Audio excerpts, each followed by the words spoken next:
Hey, this is Ross Baton with Role Playing Public Radio. This is RPPR episode 144, The Vulture Was Right. And with me this time is Caleb, Hello. Aaron, and Tom. Hey. Because we're rotating hosts a lot, and we're doing a roundtable because we saw Spider-Man Homecoming, and we have things to talk about. Oh, fuck, do we have things to talk Because the about? Vulture was totally right. Probably spoilers for Spider-Man. Yeah, if you haven't seen it before, definitely go see it. It's well worth the price of admission. But Mike, listen to Michael Keaton. it does Listen. it does reinforce the fact that the greatest monster in the MCU is Tony Stark. I think that's been well established for a while. That's why I said it reinforces it. So It's further evidence of the case. Yeah. Anyways, before we get into that, though, we also have shout-outs and anecdotes, but we also have some news of RPPR. So, first off, hey, RPPR has a Patreon. Did you guys know that? We have After Hours now. We have Palladium Poisoning, which is a series where Faust, Sean, and I are going over That I was strangely absent from. well, I have a lot to say about riffs. I know you do, but you know, we're really just Faust knows nothing about it, so we're showing her the most riffs that riffs can be, and it's going great so far. So we've done a 2-part episode recently where we're taking one group of adventurers in an adventure source book and turning it into a TV show. So Sean and I chose what genre it should be, and now Faust and I plotted out a whole season of it, and that'll be the next episode. and are you planning to sell it to the CW? I was thinking more of FX, but yeah, I'll do it. Whoever pays Ross, he'll do it. If it's I just have to get the rights to riffs from it. Anyways, Oh, yeah, I'm sure Symbieta will be we're also doing happy. Patreon games online, and there's a lot of other cool rewards. So I recorded stuff with Glancy, Adam Scott Glancy of Pagan Publishing when I was in Seattle. So check it out. Anyways, next up, speaking of promos, Caleb. So Red Markets is available for pre-order. You could buy the PDF and get it today, and the book is currently being printed, so it should ship sometime in September. Yep. And if you pre-order now, your books go out with the Kickstarter fulfillment. So you'll get it when everybody else who was in on the Kickstarter gets their books. Way before it gets into stores or anything Yes, like that. way before it gets through distribution. And it's not a small book. It's not a small book. It is. a sizable Tome. it has value. Well, it weighs, High value product. it weighs exactly 5 pounds, right? No, it doesn't. But remember, It weighs though, 5 pounds it has and 2 ounces. Remember, it does have multiple uses in the blight loss, so you can actually use it if the zombie apocalypse. Oh, you can have a taker job where they break into the warehouse where the remainder are being stored and make a fort out of them. You could also read it. Yeah. I could stop a bullet. The 496 pages that I wrote. Yeah. Reading it is also a possibility. But if you buy it, I don't give a fuck what you do with it. Yeah, make a fort today. That book took a bullet that was meant for me. So we're also planning to do more Red Markets in the near future. I mean, actual plays of it. So, Yes. We're still in the planning phase of it, so that'll be a while. But once a book gets closer to release, or I mean, like commercial release or whatever, we'll have those campaigns up. Campaign up. So also Gen Con. Gen Con is coming up. Gen Con! Yep. All right. We're not excited. You are. So we have multiple events going on. The biggest one though is RPPR Live It's a meetup, live recording of an episode. There will be audience participation. There will be prizes for the audience, and that is going to be Friday, 6 to 9 p.m., 3 hours at Crown Plaza, Pennsylvania Station C. So check that out. Are we be auctioning Ross off as a date? No. That's too bad, Ross. No. You can make a mint. Okay. No, we were going to have like trivia contests and things like that. So is the impersonation contest coming back from last year? Oh, yeah, of course. Okay. That was a big success. So. I still won't be there. Please don't come and have stuff for me and be disappointed when I'm not there. Because I still can't come. I still cannot come. I have not been able to come all year. And for anyone who asks me again, I still will not be there or present at all. Although if you do have stuff for us, we will gladly give it to you and then take a picture of him with Caleb surrounded by his Gen Con holdings. Yeah, I mean, I'll accept it, but like I can't be there. Yeah. I cannot be there. I'm sorry. We will be doing a Caleb impersonation contest. We'll record that just for you. Great. I'll be sure not to listen to that. So I'll put that on my list along with Palladium Poisoning. whoa. Oh, no. Too far. No, dear. Hey, did you expect me to listen listen to a riffs-based podcast? It's making fun of riffs. I mean, no, it's not. Not with you. Not with you. I know it starts that way until you hook people in. And you're going to be like, oh, back in high school, the glory days. No. When we were playing High school were not the glory Teenage days. Mutant Ninja Turtles. And then you're going to get on some tangent, and Sean's going to be like, oh, remember that? And poor Faust. She's been having a great time. To do that to a young woman, you're monsters. So anyway, we should talk about the episode topic, maybe. You think? Yes. So, we also Spider-Man: Homecoming. This episode is going to have tons of spoilers. About good it. movie. Yeah, Good movie. it's a very entertaining movie. It's the most Spiderman's been in a Spider-Man movie. I would think, because it's it's not a fucking origin story. Thank fucking God. That was so nice. Yeah, if you thought you were going to throw yourself off a building for hearing power and responsibility again, your life is safe now. You can step back down. And two, the villain, antagonist. I mean, that's an accurate title, but not really a villain. The Vulture, played by Michael Keaton, is literally a base raider. He steals shit from superhero sites. He's the head of a base raider crew. Yeah. And they reverse engineer alien and superhero technology. Mostly to sell weapons to criminals, but I mean the black market. So clearly, entirely to do that. Yeah, entirely to do that. Solely to do that. Because they got... That's the one thing they do. But because they got screwed. But they're at least using it. Like, they're making use of it, as opposed to the government, which is just hiding it in these big... So we should explain, this is in the first 5 minutes of the movie, Michael Keaton runs a job site where they are cleaning up... Like a salvage crew. Yeah, they're cleaning up after the Chitauri invasion. In Avengers 1. When in the middle of it, after being hired to do so... They are removed from the job site by the Department of Damage Control, which is a governmental department that works in conjunction with Stark Enterprises to clean up superpowered stuff so it doesn't get into the wrong hands. But not to use. So basically, the government subcontracts out the work. And then Tony Stark comes in and steals that subcontract from other independent contractors so that he may do it and clean it up. It's not a government agency in itself. The government agency had already subcontracted it out. They just changed the subcontract and lost the Vulture and all his men their jobs.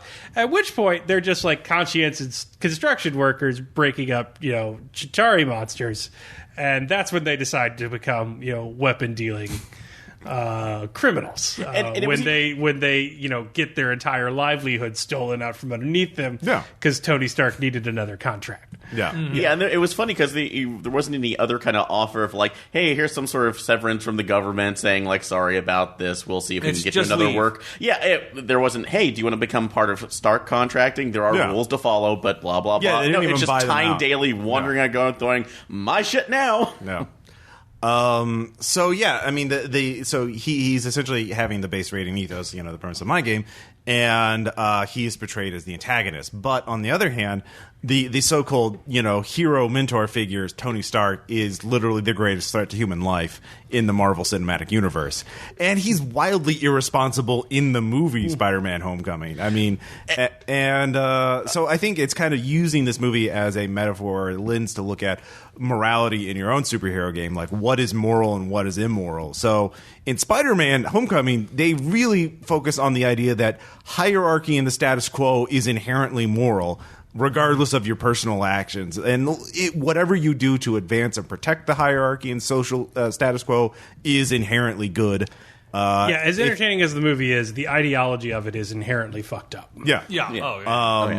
Because, at the end, Tony Stark is a wildly irresponsible figure, neglects, the most talented, gifted, moral teenager in the universe, Peter Parker, and why is very then deprives him of his lethal weapons he gave him without any training.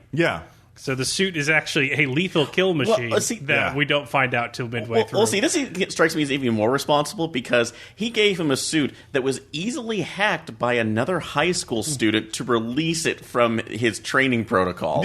Exactly. Or he was able to find, and I know this is Peter Parker we're talking about, but still, it was like he took the quarter-sized magnet tracking device from his super suit and then left it on there going, well, I'm good now. So, so there's that, and then Spider-Man tries to stop a crime, and the criminals do horrible things. And then Tony Stark prevents the ferry from sinking. Yeah. Then he proceeds to take the only protective apparatus he's given the superhero away from him. And then at which point Peter Parker does more heroic things with no protection whatsoever and not but a hoodie, whose actions as a result of that, through various things, end up with him being crushed under an entire building before crashing a jumbo jet into Coney Island, and just barely avoiding doing it into a major mass casualties. Yeah. At which point Tony Stark encourages him to come back, drop out of high school, and become an Avenger full time, because otherwise known as a child soldier. Yeah. So to be clear, when he was too reckless and got a ferry almost sunk, yeah, and Iron Man saved the day, then he's off the books. He's done. He can't do it again. But when after doing that, he wrecks a jumbo jet full of super weapons into a crowded city, that is when he's got moxie. And he likes the cut of this kid's jib.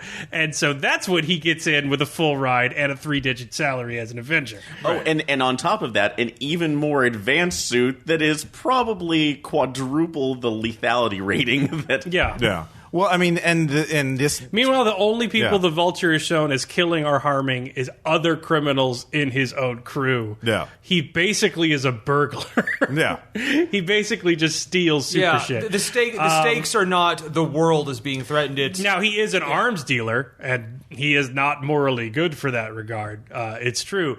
But, saying that Spider-Man and, by extension, Tony Stark are in superior moral positions, as the Vulture points out, though I am imperfect, is bullshit, because Tony Stark is a inherent monster. Well, and this disregards Ultron and all the events of Civil War and everything else, which is objectively Tony Stark's fault. Yeah. Or Tony Stark, attacking probably the one person maybe even more moral than Peter Parker, Captain America, because your friend killed my mom when he was massively brainwashed. No. Well, that's a little more ambiguous, because the Winter Soldier, whether or not he's dangerous or not today, is a valid question. But in the Spider-Man Homecoming, Tony Stark punishes Spider-Man when Spider-Man makes him look bad in public. The fairy thing. Yeah. He rewards him when he saves his bacon by stopping the theft of the shit that his stuff, of his own stuff. So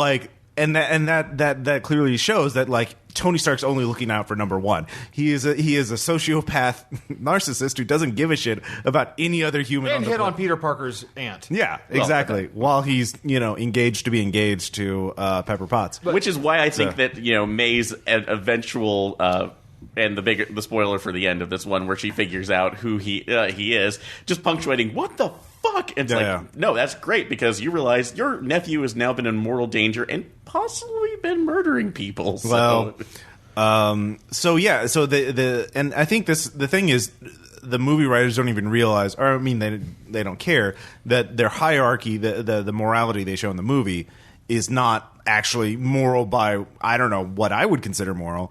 But that's because I think the superhero genre traditionally is a very conservative, very much protect the status quo at any cost. And I mean, it's why Batman chases street criminals instead of, financing jobs programs in the poor neighborhoods. I mean, I wrote the intro to Base Raiders, and this movie is like that in a cinematic form. It is very much like your crime is getting the powers yourself, not through the privilege of birth like Tony Stark or being accidentally bitten by a spider. Your crime is wanting it. Right. All your other actions are justified if you stumble ass over tea kettle and land on a radioactive spider. You could any number of casualties are forgiven at that point. The second you decide to, and through your own ingenuity, design a fucking massive flying supersuit, then you are culpable for all of society's woes. Well, it's not the accidental part. It's that once you're accidentally given powers, that then you choose to serve the status quo. Yeah. Like there are villains who get their powers accidentally and then decide to go rob banks. And to be clear, I'm not arguing that the Vulture is the moral character here. I'm saying that the Vulture is not alone in his crimes, which the Vulture himself points out. Yeah. And Michael Keaton's a better actor than literally everyone else in the film. So it's also pretty fucking persuasive. He's like, yeah, I'm a piece of shit, but so are all of you. And the movie, for all of its, virtues, as a flaw, just sort of like, nah, that's nonsense. Just hand waves that shit. It goes back to a super fight. Oh yeah, it was pretty much like all the damage the Vulture caused. Like, what about the damage Tony Stark caused? Yeah, but he gets a pass because he's a billionaire. Yeah.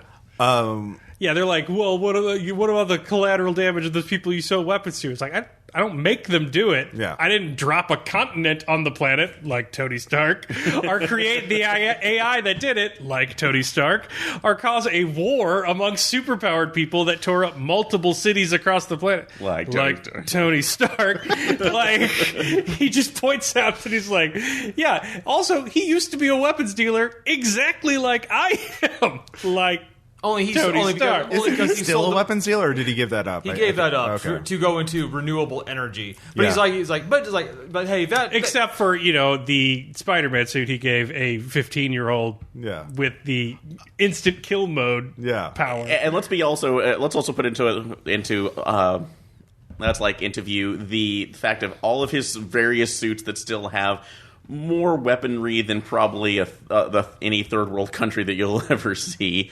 Yeah. The advancements that he will give to his partners and anybody else as well. So yeah, he's critical to it. The thing is, like, it's one of the most. Peter Parker's other superpowers isn't really mentioned. Is his just mutant power of self-restraint, because a 15-year-old adolescent teenager who's experiencing hormones raging, experiencing bullying at school. The fact that he did not murder Flash Gordon or put him in the hospital. Flash Thompson. Yeah, Flash Thompson. Sorry. I would love to see that movie. Flash.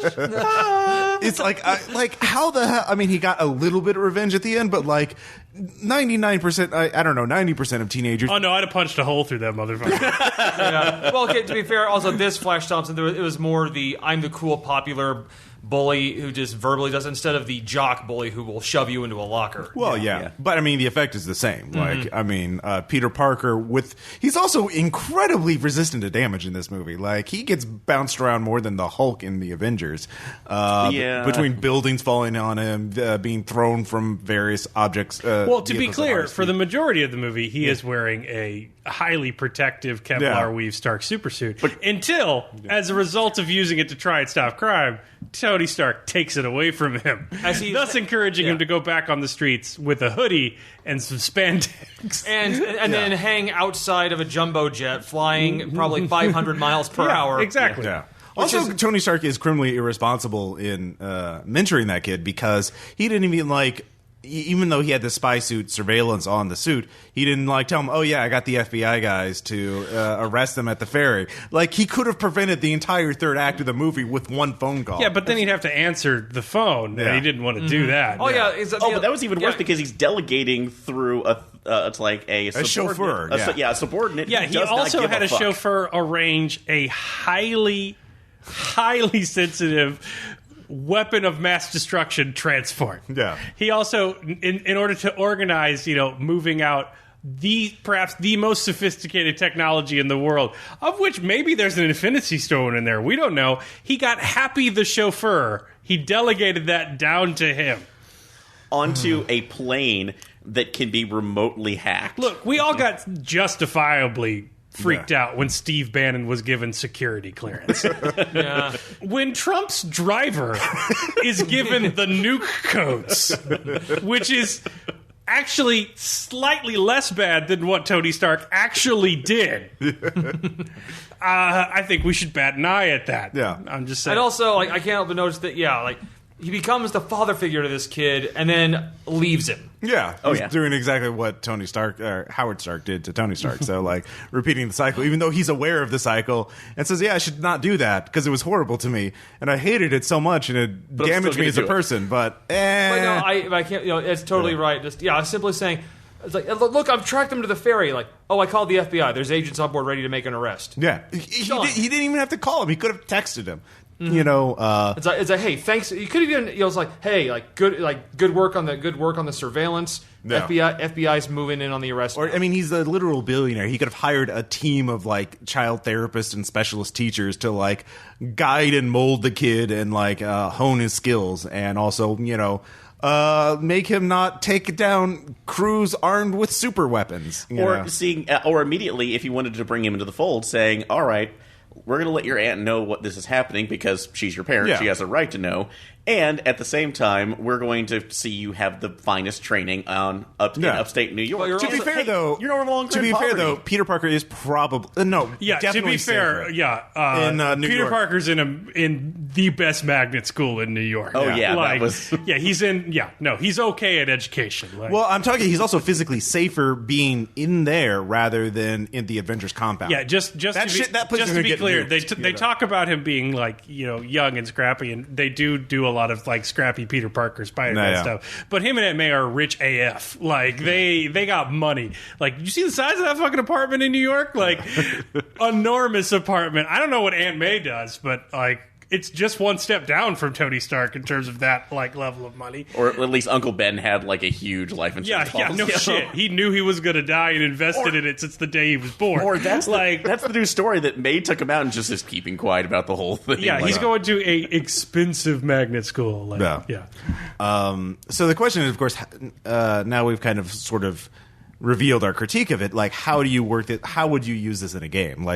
How would this apply to a role-playing game? So, Base Raiders, I kind of did the tabula rasa thing to, remove all the Tony Starks, all the major characters, so just leaving all that cool shit behind so people could be their own Vultures or Spider-Man. But the government kind of did step in. Right, well, I mean, the government steps in, but they're not superpowered. They can't they have no idea what they're doing either. So, what would you do? It would be interesting for me. My immediate thought is doing a superhero games like Base Raiders, but the Tony Starks are still there. So you're playing the Vulture, or you're playing someone opposed to the Vulture. The first thing I would think of is the players would be the Vulture in that story. Yeah. Totally. There's no way they would be part of the status quo. Look, ideally, in this situation, Spider-Man takes down the Vulture, and then he proceeds to try and take down Tony Stark. Yeah. But that's not it. So that's the thing. Spider-Man's pretty moral, or at least, naive at certain points in the film. But, that's the thing. Status quo in comic books for years has been inherently good. And the reaction against that was to get uber gritty and everything. But I think the way you should probably go if you want a role-playing game that resonates more is to acknowledge that you are inherently in a might makes right universe. That's why you have superpowers. You have superpowers inherently because your will supersedes what society as a whole has called moral. And that's the thing. Maybe you want the villain to win sometimes. Or maybe you want to shut down the villain and you also want to shut down someone that's generally a duly elected figure or power. Because you're in a world where your individual mandate supersedes that of the entire Hobbesian Leviathan. Because you can fucking sense danger and jump 18 feet in the air and do shit like that. So, I think if you want to bring it into your game, you have to, acknowledge the fact that, maybe this week we take down the cops. Maybe, we are the cops now. Yeah, and that's the thing. It shouldn't be. I don't think it should be all one side or the other. I think you should be drug gangs, but you should also be kids smoking pot. Shoot him in the head. You should acknowledge that is an action with moral consequences that are more severe than a kid dealing a little bit of pot. Yeah. Just because one thing proposes to be the status quo doesn't make it ipso facto the right moral thing. Because why would you be a superhero if you wanted to be judged by the mandate of what other human beings thinks and the majority rule? Because that's not the point. Because I kept thinking those stories where Superman stops a robbery. What about the charges against him? Yeah, there's that Saturday morning breakfast cartoon where scientists approach Superman and says, like, you're wasting your time doing this. Just get in this treadmill and generate clean, renewable energy for us. And like that, like it becomes a utopia. And 100 years later, he dies, and they say, Superman, a transitional power source. And so, like, yeah, you could go for the utilitarian argument, like, what is the best use of my super strength and that kind of thing. Aaron, the one thing I could think it would be interesting, kind of talking about just maintaining the status quo. There's one where the status quo is not even aware of how bad that they're doing it, and they're self-delusional. Self-delusion too, because that could basically go back to the Tony Stark. The one thing that always brings to mind, he thinks he's a good guy. Yeah, or actually, that's the thing about that's why Vulture was right, not right morally, but like. Right, factually. Well, I am a bad guy, but so are you. It's when he was explaining his plan, like, that's exactly right. But where I go for that is like Jack Kirby's Fourth World, where especially I think it was in like when they actually adapted for like Superman, they did literally the new gods were going like, we have this entire world down here. What the fuck? What was going on? Wait, they're actually... You can speak? You can do this? Wait, you shouldn't be able to do this with our technology, and then using that as a way for the storytelling if you did it with the character saying, like, no, we've been living off the scraps of your power for years and creating our own civilization. How can we uplift you? And then doing that as one way. I mean, you could do worse than ripping off Jack Kirby. Yeah. That's always a good clutch move. I mean, like... The one problem I had with the latest Base Raider campaign is that when American Pharaoh stopped being crazy, he was a person that realized that, like, spoilers for this, because your status quo. Oh, is that not posted yet? No, we haven't gotten to the second tier yet. Because he was a person that realized the status quo did not instantly make it right, and in fact thought it made it worse. His most moral use of superpowers was don't use superpower. Like, don't do that. It's bad. Like, it's inherently bad. It leads to bad things on any side of things. Yeah. But that can lead to you, like, being crippled and stuff like that. Yeah. So you just have to say your character's is like, you are the new morality. Like, it's fascist. It's objectively wrong by a lot of philosophical metrics. But you know what? You can punch holes through steel, so we can't tell you shit. So what's right and wrong, and you're it now. It's not like whatever the politician said or the rich guy said. Like, you are right and wrong. Like... I mean, you could see. People. These superhero stories tend to, like, especially the genre of superheroes, like, superheroes have emerged all at once and society's reacting to it. They never do. They always like, we gotta fight. It always turns into a war between non-superpowered people versus superpowered people. But I think an equally possible reaction would be this non-superpowered people just surrender. Like a Superman shows up, beats up bank robbers for 3 weeks, and the cops just say, "We quit. We all quit. We can't do that.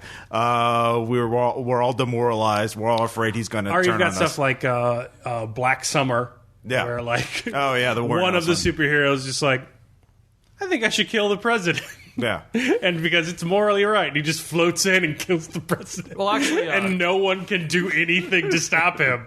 And then the other superheroes are like, we have to fight him, and they're like, well, was he wrong? He killed a whole bunch of people. Actually, they mentioned that in the Red Sun comic. Oh, yeah. It's like where he goes around, he saves so many people from disasters. It's that emergency responders don't even do their job anymore. Oh, yeah. See, they said, if there's an emergency, no one responds. Like, it's okay, Superman will be here in 5 minutes. Yeah, or then it's like our No Hero, another Warren Ellis, where like the first superhero action is beating the shit out of a bunch of cops who are stopping a hippie protest. Like, and then they become like a horrible corporate monster corporation because they're the new power structure and they lose their revolutionary impulse. Like, yeah, I mean, all of those things that could happen if you have a person that is essentially a god. No. Yeah. I mean, it also depends. Who's going to tell them no? Yeah. It also depends on the scale. Like, are your superheroes actual gods, or are they more like Spiderman, who still needs to sleep and eat and still has, human feelings? Yeah. In which case they're more malleable and they have less control over society. I mean, it's also perception. There's always the idea of like non-superpowered people manipulating the superheroes. You've had numerous storylines for that. So I think that's another possibility for a role-playing game is the emergence of superpowers. By the way, if you haven't seen Spider-Man yet, you should. If you haven't seen Tom Holland on Lip Sync Battles, version of Sing in the Rain / Rihanna's Umbrella, definitely get on YouTube and watch that. He kills it. You never thought you wanted to see Peter Parker in drag until you did. And then it was there. All right. Another idea is actually they emphasize, base raiders are about going into the bat caves and the Fortress of Solitude, but the Vulture always focuses on like superhero battle sites or government warehouses. Well, that have reclaimed shit from battle sites. Like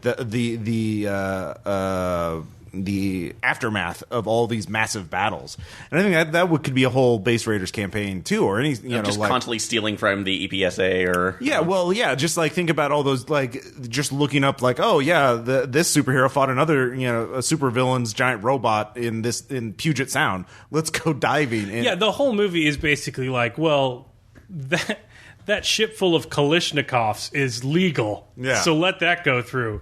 But that Syrian technical they welded together in their garage, blow that shit up. No. They don't deserve that. They didn't fill out the right permit or pay for it. But just doing sort of archaeology on like battle sites and digging up. Or you have a villain that arranges battles between super groups. Yeah, and then just swoops in and another Vulture essentially. Creative destruction. Yeah, that's like or in this case going for the Raider, because he could just do with an archaeologist who is constantly going to sites and saying like, oh, this text said this had power. The Renee Belloc. That's a good one. Super. Yeah, no, I like the idea of you like going to like battlefields and combat sites. Like ruined buildings or just big craters in the ground where there's like dig up robot heads and shit like that. And the Vulture in the movie kills one person, and it's arguably by accident. Yeah, and then he says, I thought this was the anti-grav gun. and then Tony Stark has killed tens of thousands. Yeah. Not counting people, he's just flat out shot with missiles. Yeah, of which in the first Iron Man, there's at least 15, 16, yeah, he kills like 50 people in that movie alone. I'm going to take my suit out for a spin and engage a tank battalion. Or that scene in the second one where Congress is basically telling him, look, share your technology so we can tell whether or not it's a threat to the world. They're like, no, it's my stuff, can't do it. Yeah. You could hire me for the Department of Damage Control of battles caused by my battles. If you pay me to clean up after the fights that I cause, and the massive property descent. Yeah, that's the thing. Tony Stark is a monster. Of course, then we're getting into the economics of it. I mean, looking at the superhero genre or role playing games in general as sort of like a critique of capitalism itself. Like, can you even have a moral game in a game in a world, in a setting where it's all about the money at the end of the day? Like how much do you make? Tony Stark, I think if he was not a billionaire but had the same technology, he would be considered like a terrorist, or a villain but he's a job creator. But he is a job creator. So how do you engage with superhero or critiquing capitalism in a game? Well, there would probably be blocks. I mean, like that's the thing. If you're going with a truly, more realistic moral universe, you're going to have like, imagine Congress if Mitch McConnell had eye lasers. You're going to have blocks of superheroes that think like healthcare's not a right, pay for it. And they're going to be actively destroying like socialist reforms and stuff like that. On the other side, you're going to have like tumblerinas with the ability to throw trucks. So it's going to be like, oh God, you accidentally misgendered that person. Eat semi. It's going to be fucking chaos. Just as we go into battle legislator. Yeah. I mean, that's true. Like, I mean, I guess a lot of it, there's a lot of space to like set up like how these fight. Like the thing is, we're talking about them literally engaging in battles, but like a lot of it depends on the mechanics of it. Like exactly how powerful are they? What are their weaknesses? How long can they fight? And that kind of thing. So like, if a lot of pretty much every superhero setting has some sort of conceit for like power negators. That's how they can do all those cop interrogation scenes where they get the mutant and they. So are there power negators? Are there ways to take down superheroes? Or superhumans, so that you can have a lot of variants. I could see like dueling becomes legal again, as one solution to justify trial by combat, as a way to just like we gotta keep our cities intact. Go out to the fucking desert, and whoever wins will make that into law. We'll make So please, or if you went to the other one, somebody comes up with a way to do telepathic battle. So instead of it being a heavy damage damage. It's just two guys locked in front of a park bench for at least 5 hours. Or maybe it's like drops. Highlanders. They have their own code of law. They have their They have they have an accord, their own agreed upon way for determining these moral disputes amongst the only people who matter. Yeah. So maybe they have certain things like that. Well, if you're going to get to this, you got to get out of a populated area, or else everyone, regardless of ideology, goes against you. Yeah. So perhaps you have a law above the law, because even supervillains have their own favorite bodega, and they don't want you blowing it up. Oh yeah, I can totally imagine superheroes looking at normal people like what does it want? Yeah. I just like the idea though of in the year 2030, vaping is mandatory because Cloud Chaser defeated Tumblerina in arena battle, and I just like that. So liquor laws were all abolished because of Booze Hound, Or drunk. That would be interesting, because then you could have you could do a corporate dystopia, because mega corporations start sponsoring superheroes and it becomes an arms race. Yeah, lobbyist superheroes. It's NASCAR Class War. If you've ever read that one, that's another. But you could do a whole sports or NASCAR thing where there's the underdog hero who's fighting for the public good versus all these corporate sponsored who has logos all over their uniform. Yeah, and they have teams of attendants and stuff to juice them and God, I wish I'd read that China Miéville version of Iron Man. Oh, a bunch of unemployed Detroit auto workers build a combat suit. Yeah, create a 1,000-person team to build a combat suit and take down Tony Stark. Yeah, I saw that same proposal. Trash Iron Man. Oh God, I would have bought that day one.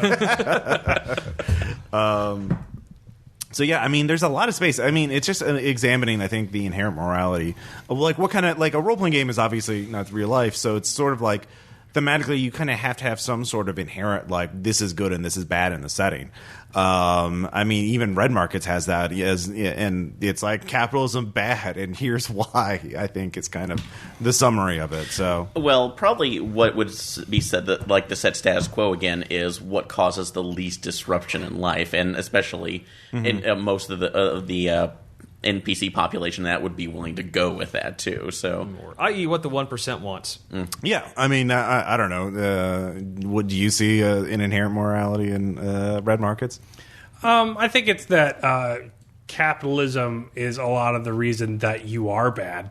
Yeah. Okay. Yeah. Because yes, there's no ethical consumption in capitalism. There are awful people in it, but not being awful costs a lot. So the Vulture, in other words, I'm bad, but so are you. Yeah, the moral thing would have been to lose my job and have my family be homeless and not educate my daughter. And they said in Breaking Bad, being a good guy is really expensive. Yeah, and you do look at that again, bring up the point that out of all the casualties that were brought up from this, the only ones he would really be responsible, personally, was first Shocker and. That's it. Yeah. And then I would say capitalism is vast and uncaring like an elder god. Yeah. But it has an incentivization system, and it doesn't incentivize moral behavior. He does endanger the ferry because it's his weapons that cause the incident. No, he's not a good guy. Yeah. That's not the argument. He was right when he said he was not the only bad guy. Well, that's another thing too, going with the empowerment of the status quo. Because on the second watching, I was going, if Peter had not been so gung ho about taking that laser and he even said you were playing with things you have not understand. Yeah, it's like putting an untrained teenager into battle with hardened criminals armed with energy weapons is not a good idea. And the adults who were in charge of that teenager may have had something to do with that by fucking not giving him a heads up about the FBI. At least. Oh yeah. But the FBI would have I don't think the FBI would have succeeded against the crew without because they had fucking pistols, and guess what, plasma rifle versus automatic handgun isn't going to turn out well. It's just kind of fucked either way. So Tony Stark was throwing red shirt FBI agents at the crew. Shocker would have the Shocker had his own already was armed with his electro fists anyway. So. Which brings up another question too, that if you have a group like Damage Control, which is taking care of at least the transportation and storage of these items, they would have their own unit to take care of these crimes already. That is equipped. That's another question. Like, how did Damage Control not realize they're losing so much shit? Like, this reminds me of Iraq and those pallets of money that disappeared in the invasion. Oh, yeah. So this is like, what if he's not the reason the Vulture got away with it for 8 years is because other people in Damage Control were skimming, and he's like the black market isn't just him. So there's still a way to get Ultron heads and Chitauri energy also, crystals. the previous arrangement was he's going to sell it for salvage. Yeah. Mm-hmm. So presumably the previous arrangement was they hire a group and then the government, in order to prevent it from going other hands, pays them for salvage rights so that they don't send it to people that could turn it into weapons. At which point, like, that's a pretty solid incentive system, because even if the government's paying less money, you don't have the additional risk of becoming like an underground criminal. Instead, they sell it all to Tony Stark, who hoards it, and they pay him to hoard it for them. Yeah, and then that brings up another, but it brings up another issue too, with saying an alternate way this could have gone on, saying, "Hey, we see that you are doing this. We're willing to pay you. Oh, you have this guy who can create even like more advanced tech for us. You have this salvaging suit. Holy shit, this makes it totally easy." Yeah, like even aside from like Tinkerer being in the wrong line of work for what he is, and like he should have being a bit overtrained for a guy who runs a crowbar every day. Yeah. You've taken a system where it was like, get some money for doing this honest job with no risk, or get a lot of money with a lot of risk, and you've changed that into starve to death or get a lot of money for some risk. And weird, they made a choice. But yeah, I could see a game. You could do any number of games, like from Fiasco or something else, about like the underground economics of like the people hiding in the shadows of superheroes and supervillains, and trying to stay out of the limelight, but just trying to make a buck and maybe do something right, or maybe just. The fact that they were able to reverse engineer alien tech and merge it with human technology, like that guy should have fucking patented his shit and sold it to Stark. It was basically the Iraq War, for superhero terms, in a corollary, because like they fired the army, and so it was starve to death or become a terrorist, and then the Surge, which is like, you could have just paid them to not be terrorists, which is not a great use of your money, but probably better in the long term. Like, and that's all the Surge was like, stop putting people on the street and give them money for not shooting us. Which, lo and behold, that kind of worked for a while. It kind of worked for a while, but only after a couple of years of starving them to death and Civil War. Terrorists. Civil War, maybe a sooner rather than later effect would have been nice. Yeah, it's amazing how desperate people will eventually do whatever they can. Yeah, exactly. And you have to. I mean, there's a lot of different ways you can approach this for your own games.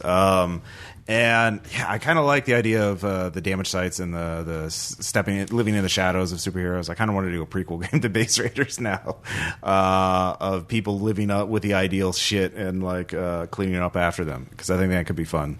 As well. I mean, like Happy, that's an interesting character too. Like, as like the guy whose only qualification is undying loyalty to Stark, and Tony realizing it, so he trusts him with everything. God, that's a Trump move there. Yeah, exactly.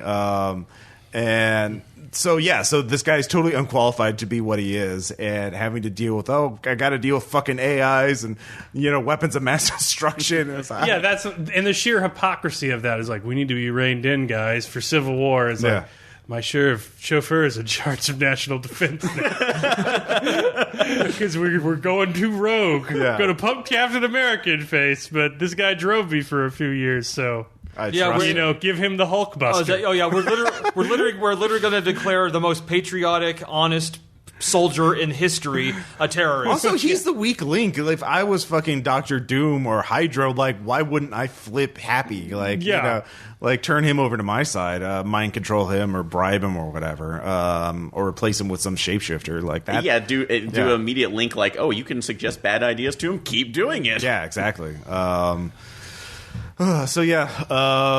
Got any? Yeah. Are there any things you could apply this to red markets aside from capitalism bad? Final thing. Yeah.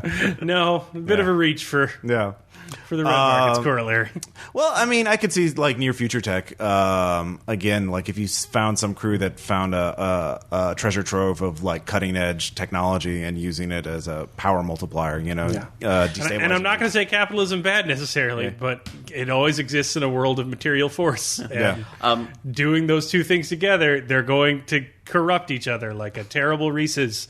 Like capitalism exists in a world of martial power, and when you live in a superpower world of, you know, I can shoot that from my fingertips, it's gonna get weird if you're on like anything but, you know, this Silver Age, you know, stay safe, citizen, like that kind of stuff. And like that's not wrong. We were all grown up with that, and that's the game people want. You should run it, but if you're looking for your gritty superhero story and like the cops are always the good guys. Yeah. Dude, wake up. Yeah. No. Just for the sheer fact that every superhero isn't going to like cops. The cops are, because the superheroes get to determine who the good guys are on an individual basis. I like how it's consistently portrayed that the one superhero that the cops do like is the Punisher. Like, that's the one that is literally one of the Punisher's only superpowers. The cops are like, yeah, you can do your thing. We're not going to chase you. Like, I know that that's a conceit to, like, make the Justifier or the Punisher work at all. But, like, I like that Captain America, oh, you're a menace. Oh, Spiderman, you're a menace. Punisher? Well, he's also dealing with, like, the things the cops have to deal with. Yeah. Like, the cops get shot at by gangsters and stuff. Most, other than Spider-Man, no one cares about, like, you know, Tony Stark is trying to stop, you know, Thanos or something, and they don't give a shit about, like, human traffickers and stuff like that. Whereas they walk into a Punisher scene, they're all dead. The cops call it in, I bet coroners hate him. Or at least like, or at least the one rookie who's sitting there. I haven't had a night home with my kids in weeks. Oh, sorry, Aaron. Oh, no, or the first rookie who's vomiting, and it's like, how do we deal with this? Oh, you'll come to love him. Like, the only thing that here's some Vicks Vapor Rub. Yeah, literally, it's just the paperwork, and then we're done. Like, we're good. Actually, the precinct, we get, like, Punisher-shaped donuts on Tuesdays. There's no witnesses. No one ever prosecutes. Yeah. It's great. You know, actually, though, Sarge, aren't we just vindicating a serial killer? The coroner doesn't like him very much. Oh, how was the cause of death? Maybe a gunshot wound? Woo, big surprise. Thanks for mixing it up, Frank. On to number 46. Guessing it's a gunshot wound. Yep. Autopsy proves it to be true. It's like number 84. He's like, just sliding them off into a pile. Or like number 84, like, whoa, shrapnel damage this time. Yeah, we have the Frank Castle expansion wing for the morgue. There's probably like a whole teaching hospital in New York just based around Frank Castle murders. Yeah, every single doctor knows how to treat gunshot wounds. Or you have autopsy. Or you have one enterprising young resident who's getting money for the hospital through a YouTube channel. How did this Punisher victim die today? Can you guess it? Everyone on a trauma rotation and everyone in epidemiology rotation has to go through a castle 2 weeks in the corner. Oh God! Yeah. They just call it going to the castle. Yeah. Oh my God! You know, actually, I realize how red markets could apply to the Vulture was right. Because you were talking earlier about how it's might makes right and how you create your own morality through that. And like that applies in the loss as well, because if you have a heavily armed group of people and they take over an enclave, like their morality becomes like, oh yeah, I mean that's the whole game. Every enclave is ruled by this, you know, different ideology. Yeah. So it's in practice. So it's like the ultimate, it's the final, like if you want to see what the Vulture was right eventually becomes, it's the enclave. Yeah, we just ran a game where they were at My Way, which was started as a backer commission, but I really liked. And My Way is in a giant convention center that through sewers and roofs and different back channels and can bypass a city that's massively overrun with casualties. And so their whole society was based around memory, because they had these shifting paths that could get people through, but the only way they survived was by charging tariffs. Mm-hmm. So, like, you could shoot them, but then you'd be trapped and you'd go through the wrong door and get eaten. So they write it down, but then it gets stolen and they lose everything. So like the ultimate good and the power players were people who had good memories, who were guides through this path, and they're the runners of societies, the wayfinders who could remember this insanely arcane, constantly shifting labyrinth setup that they used to keep their tariffs, and they ruled society. But everything else was make work because they got through tariffs. So like they didn't isolate latents. They hired people to come around and clean after them. Like, people just followed them around and disinfected things they touched and made sure they kept away from. They had minders. It's all just like make work shit because it's solely through tariffs. But guess what? If that's the way all of society decides, the person with the best memory, who can withstand the most torture when people are trying to figure out the route, that becomes the new good, and not necessarily anything else. Yeah. Yeah. So you could. So it also shows that on context, any kind of superpower can become like a kingmaker. Yeah. My power is to repel fungus. It's kind of shitty until the alien fungus spores started falling from the sky. I'm king now because I can keep you from the spores. Or they could show you could totally disrupt it, like the last Star Trek movie. Mm-hmm. Like the villain was actually just a soldier who happened to be in a time when we're kind of phasing war out. Yeah. Khan. Yeah. Oh yeah. That's a good point. Yeah. So eventually, the guy that was king, because he could do something incredibly. Suddenly, like, if that's no longer needed... Yeah, that's a good point. What's your superpower, frozen superhero? I can sense communism. Let's get you to the Fallout world. Return me to my mansion. Oh, about that. Or Iceman would actually be really powerful. I worry my powers don't work. I don't smell it anywhere. Not even from China. Yeah, some things have changed. Yeah, heads up. Captain McCarthy. McCarthy would be the last person with that power. Yeah, it's kind of like the whole point. Really bad. We're going to need the keys to the mansion back. But Iceman would actually be really useful in the Red Markets because be like, I could refrigerate your foods. Like, everything is preserved now thanks to me. Please don't add superheroes to Red Markets. Please. Or maybe. Please do not. They're already talking about Vampire the Masquerade hacks. Please. Don't do this to what I've created. Please treat. It wasn't what it was designed. Treat Caleb's It's not baby what we thought we were creating. Hey man, death of the author. And I know, but I can beg. And this is what that is. Breathing into the night. We only had the best intentions. So on that note, Caleb's begging. We'll take a quick short break and then come back with anecdotes or shout-outs and anecdotes. Please don't.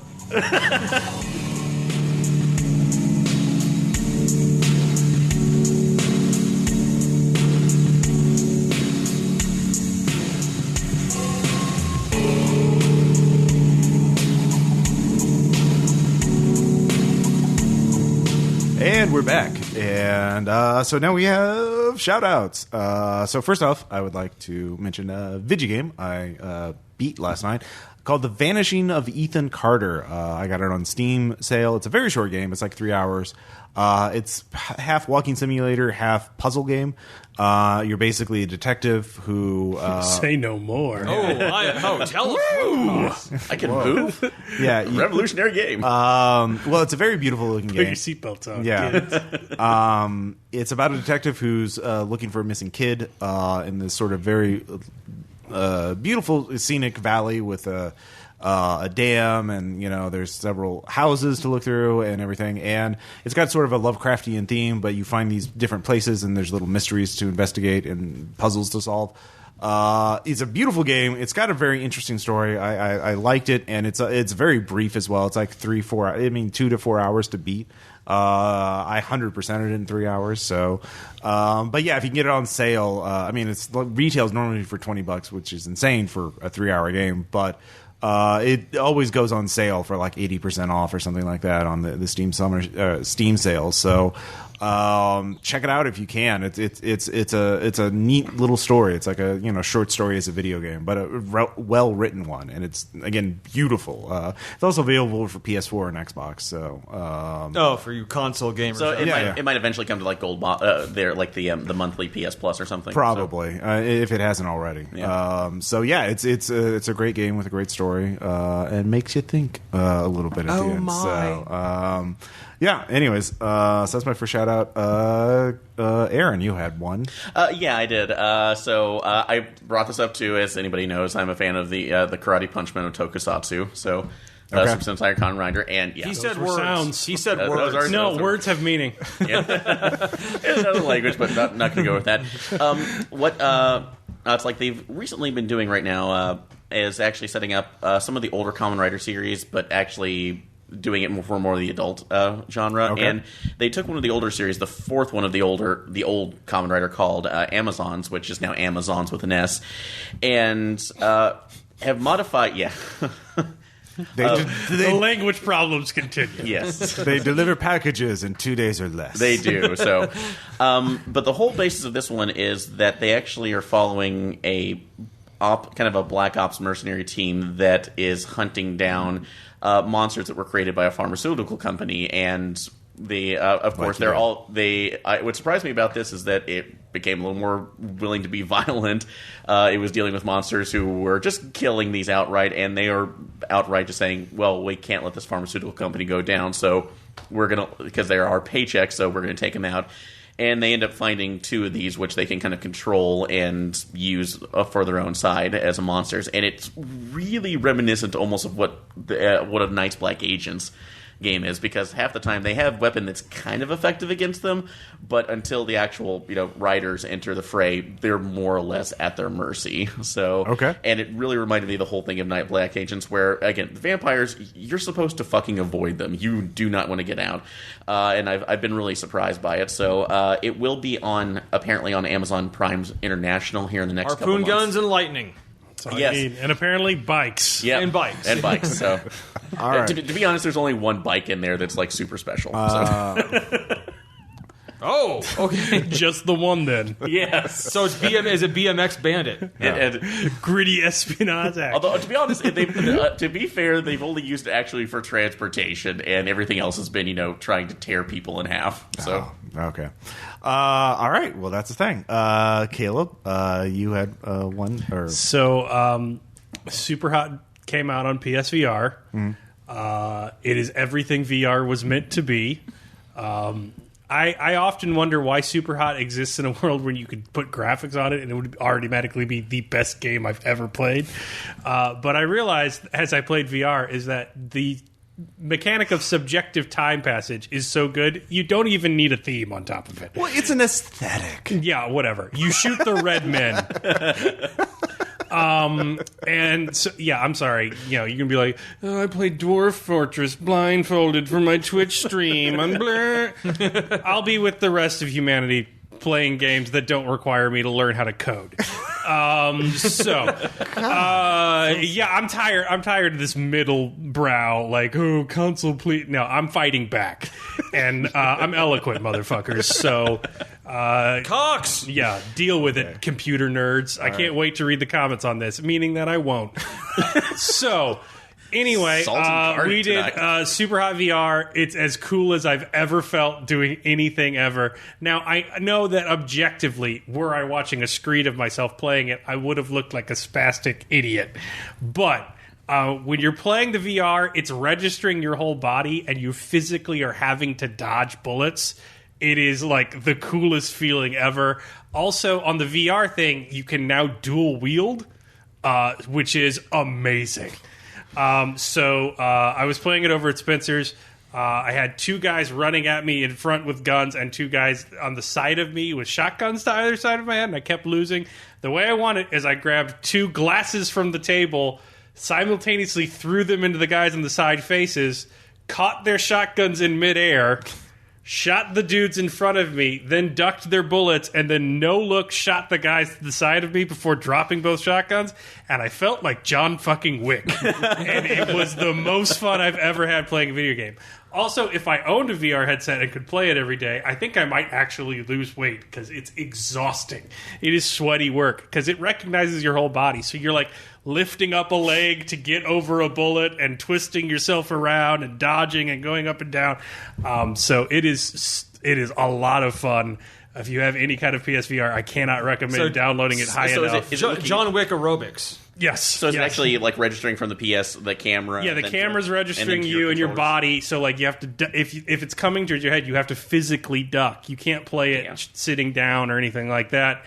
And you're like punching and like, yeah, I suppose I could have done like slower movements to be like, oh, it's a video game, it doesn't recognize it. But then you're not into it, and I was so into it. So Super Hot VR, it's everything that VR should be.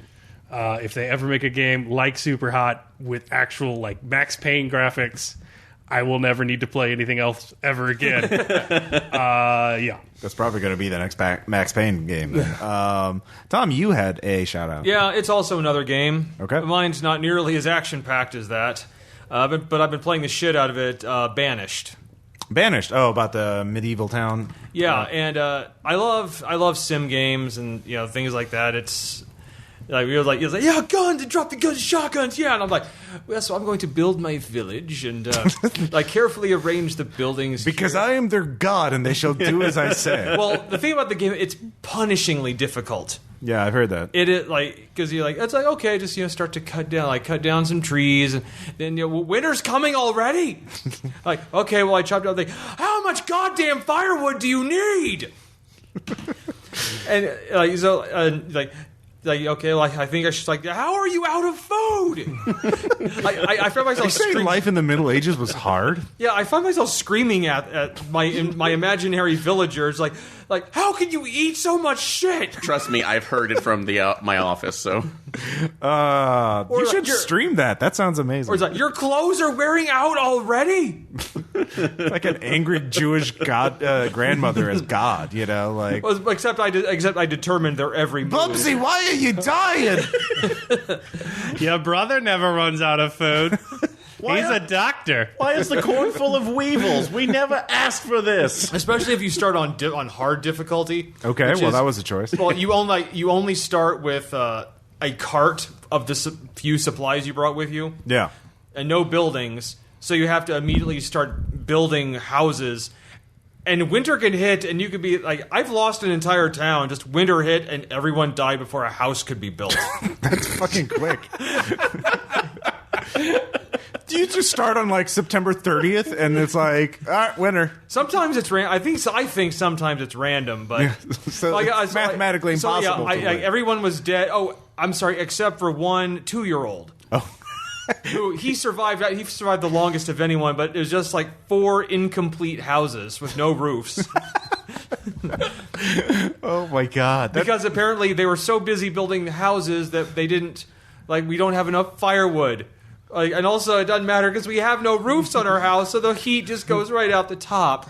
So what you're telling me is it was a rough winter in Stardew Valley. Yeah. I don't know. All I know is I never find myself yelling at imaginary people more than in that.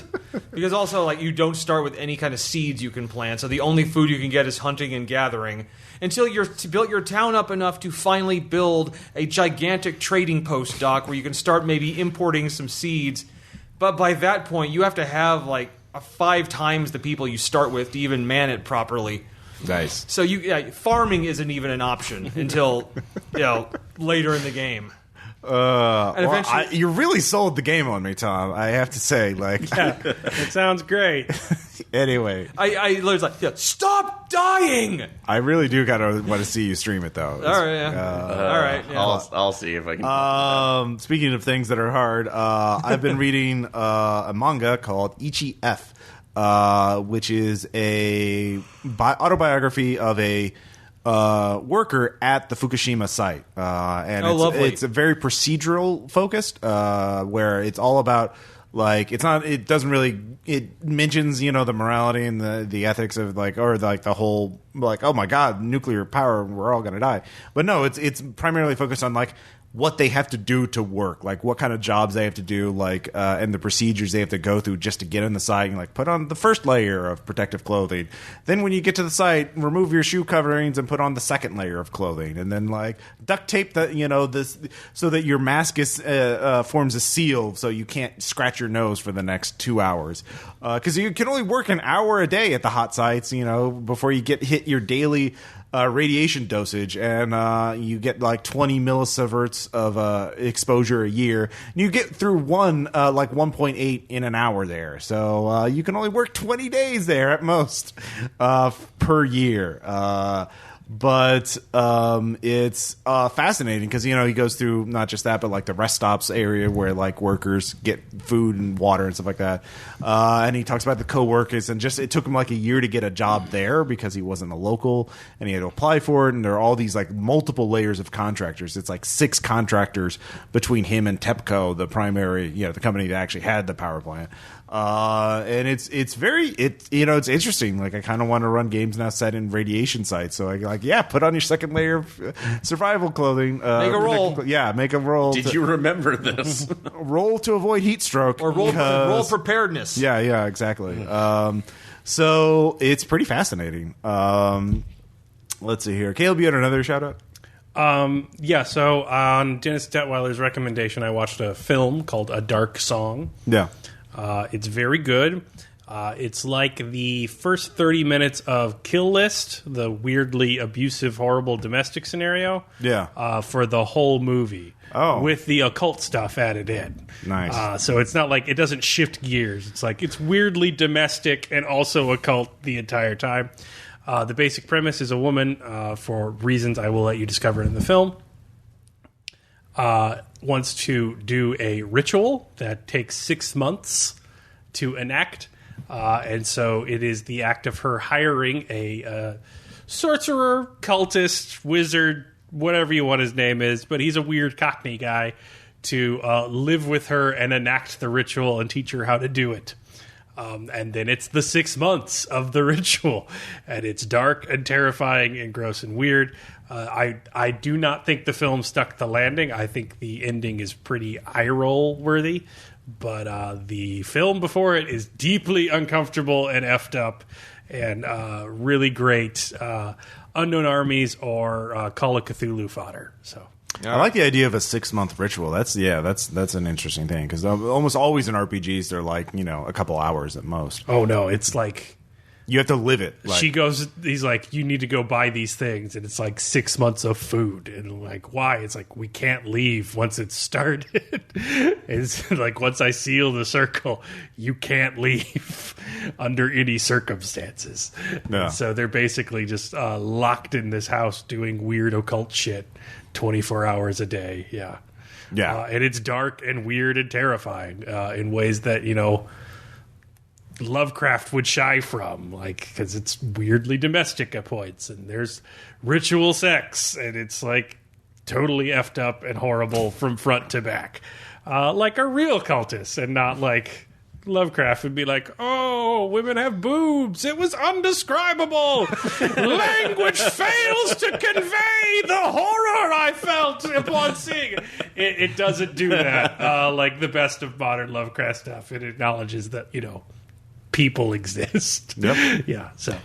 I do remember watching a documentary on Aleister Crowley, and talked about how he tried to do this months-long ritual. And he basically gave up before he finished it. It was exhausting. He's kind of a fuck-up anyway. Yeah, he was an awful monster, as are the people in this film, which is good. But if you ever want to convey a cult, it's a pretty good insider cult thing. Just two people in a house doing weird, horrible shit for months. I love the idea of a guy in a ritual has to step out water bottle. Oh man, fuck, that is.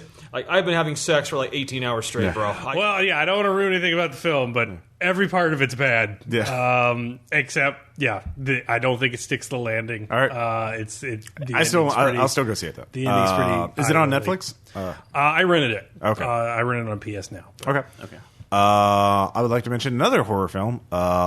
This is a short, though. It's on the YouTubes and Steam. This is Oats Studios' latest offering as of this podcast, Zygote. Oh, God. Oh, fuck. Have you seen it too, Aaron? Yeah. It's basically Neil Blomkamp saying, see, I could have fucking done Aliens better than you, assholes. And he was right. Yes. Only it's not an alien. It's worse than an alien. Oh, God, it's so much worse. Is so messed up looking. Yeah. I've described stuff like that before. Yeah. And like had visions in my head. Yeah. But like seeing the effects version of it and having it be worse. Yeah. So much worse. It's a Shoggoth made of people. Like, it's fucking terrifying. And Dakota Fanning's in it, and she does a good job. Also has the best story, the least amount of voiceover. Yeah. Every single one's been better than the last. Yeah. Neil Blomkamp's killing it. Yeah, he is. Yeah, he's good. And I kind of wish I had the ability to take those 3D model files, which are available on Steam, and turn them into 2D art files, because then I would totally use that and make my own fan Delta Green scenario and stat that thing out. Because holy shit, that's amazing and terrifying.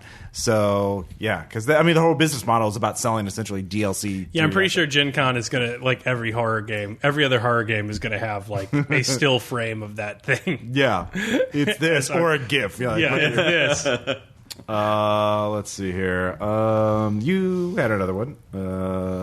A band. Chicano Batman. I really like them, especially the latest album, which is Freedom is Free. It's very funky. They use a Rhodes keyboard well. I don't know. They have like a horn section occasionally. They work a Rhodes keyboard really well. The singer's very good, but it's funky. It's got some Latin beats to it. Friendship is a Small Boat in a Storm is like the song of the summer for me, and I really like the band. So I know we don't do music very often on here, other than soundtracks and stuff. They do sing. It's not vaporwave.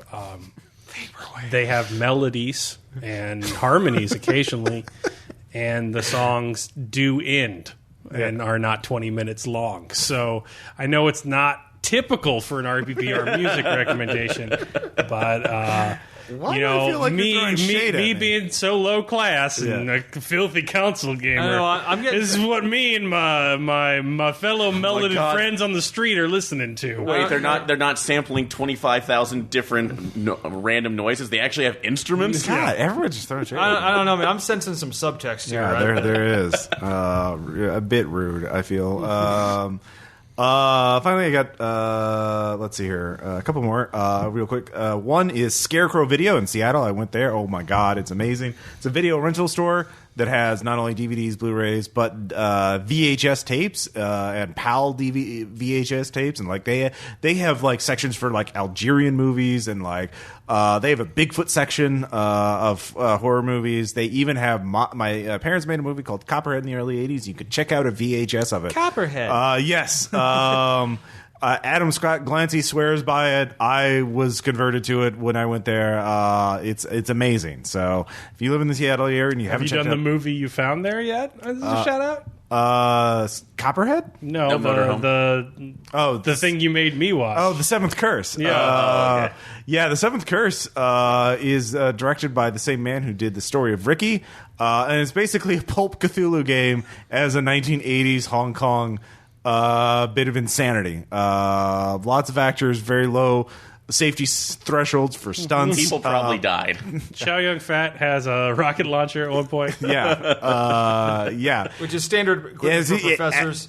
Professor of the occult, and it's fucking batshit insane. There's a skeleton fight scene in it that makes Army of Darkness look like Andy Serkis. That is the jankiest, worst puppet skeleton I've ever seen. And they have like full-blown guys who trained from birth at the Hong Kong Ballet doing their best to kung fu it. And it's just like, woo! Team Americaing across the background. It is that was my favorite part. Skeleton ancestry. Actually, my favorite part is the opening SWAT team hostage rescue scene that has nothing to do with the movie. Anything. Yeah. Well, no, The entirely also crazy reporter lady. Yeah, she is utterly unhinged reporter lady. It's pretty good. Well, no, I love the fact that the curse itself actually gives you explosive blood clots. That it doesn't travel to your brain and kill you. No, or your heart. It's just going to. I think the implication was that he was being shot because as he shot those dead cultists, he was being shot in turn. Sympathetic match. I could see that, but they still actually identify them as blood clots. Yeah. Or like, how much ass did that reporter kick? And then later it's like, no, you can't go with us. Yeah. It's too dangerous. Yeah, she is the most dangerous character in the movie. Speaking of terrible movies, there's a video game I played recently, a couple weeks ago, called Deadly Tower of Monsters, which is a riff on B movies from the 1950s. But it's interesting because the conceit is that we're watching a movie called Deadly Tower of Monsters, and there's director commentary, and so like when there are monsters that are claymation, and when you shoot them, it's like, yeah, we didn't have a great budget. They were green at first. I told them to redo it in red, and like when you die, it's like, wait a minute, this is an outtake. This isn't the real thing. Bring the real back, And so the whole thing is this real meta narrative of like you being the actors, it being the characters in this movie, while the director's commentating about it. And it's quite fun, and the game mechanics are pretty fun too. It's also a really short game too. It's like 5 hours, so to get through the main story. I mean, 100% it would probably take 10 hours, something like that. But why are they dying so much? Yeah, exactly. So, and finally, last one would be Awful Fantasy, card game that I got. I backed it on Kickstarter. It's based on the Twitter account Awful Fantasy, which is such a great Twitter. It is such a great Twitter. My favorite one of all time is like, oh, don't use that wizard's healing spells. They cause autism. And it's up there with Nihilist Arby's. Yeah, it's really good. So they made a card, and not a wolf. Also a great Twitter. Oh yeah, it is. And Awful Fantasy, it's a simple card game mechanic where you're trying to get a plot, a protagonist, and an antagonist. And you randomly give everyone has an author, which is like a parody of an existing author, and they have different powers. And so you're drawing cards and discarding cards in order to get one of each. And then you play it, and then if you can do that, you win. But other players can steal your cards or deny you draws from the plot deck, essentially.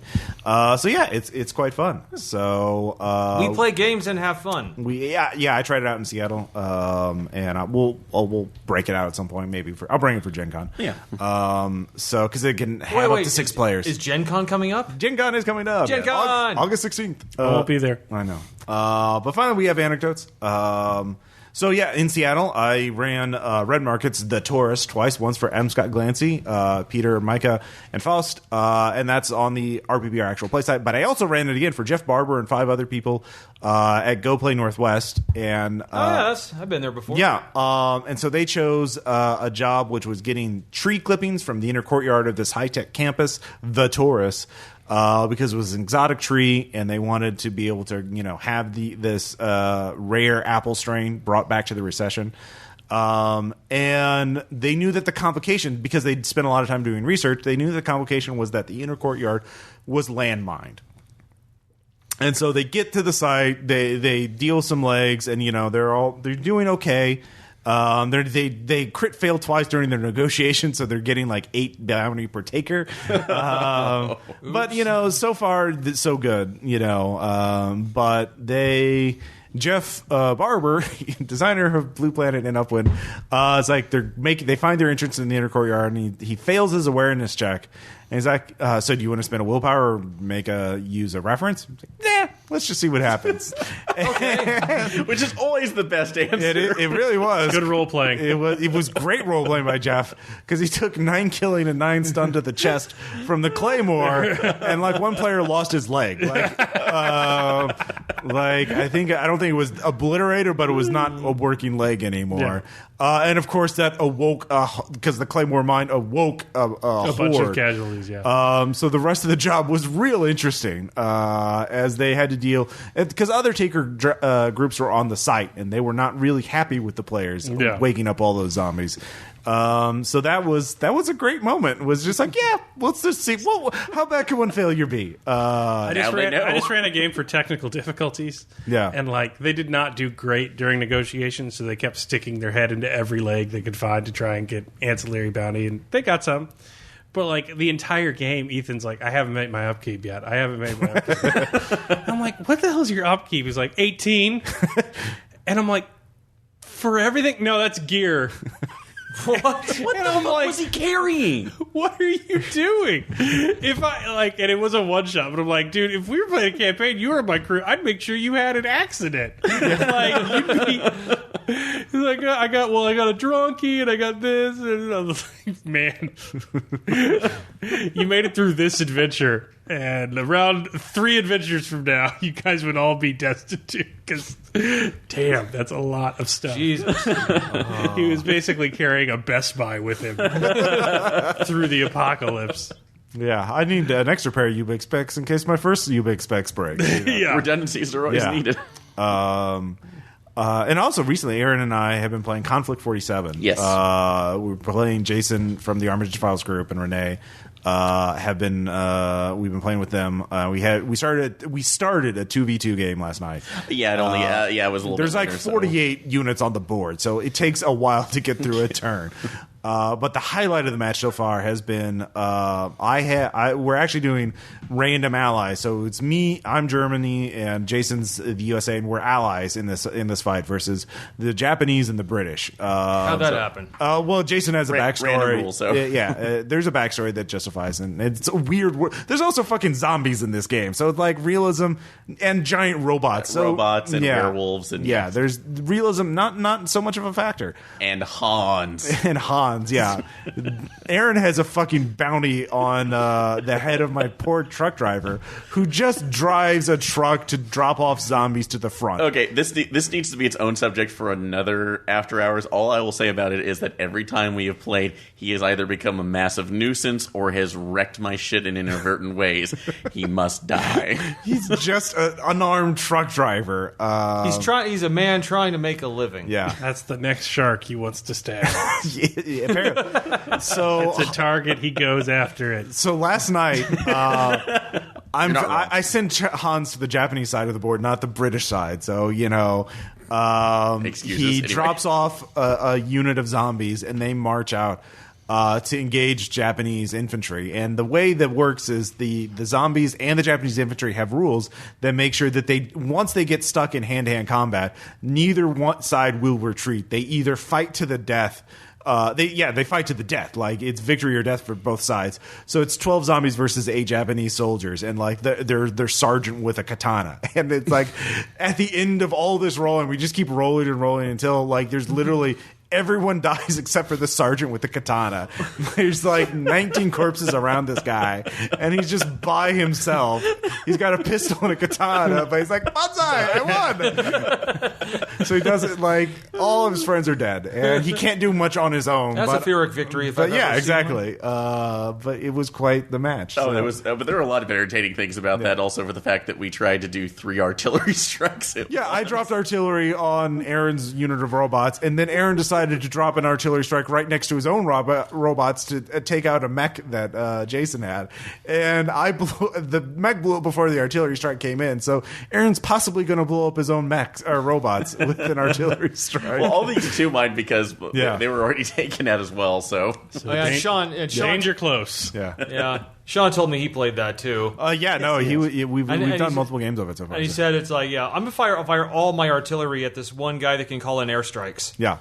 The rules are pretty fun, and there's a lot of variants of how you can set up units. So you can have little spotter teams to call in an airstrike once per game, and then those guys are fucking useless. But but until then, you're like I dropped in my artillery because I didn't want them to get sniped before they could use their one thing for the game. So it's a fun game. Anyways, I think that's it for anecdotes. Unless anybody else has one, no. All right. Or we could in future games we can put a Vulture in there, so that he is right. Or just go like war is good for business. It is good for business. That is a constant. This has been Ross Payton with RPPR. This has been episode 144. The Vulture was right. We'll talk to you guys next time. Bye.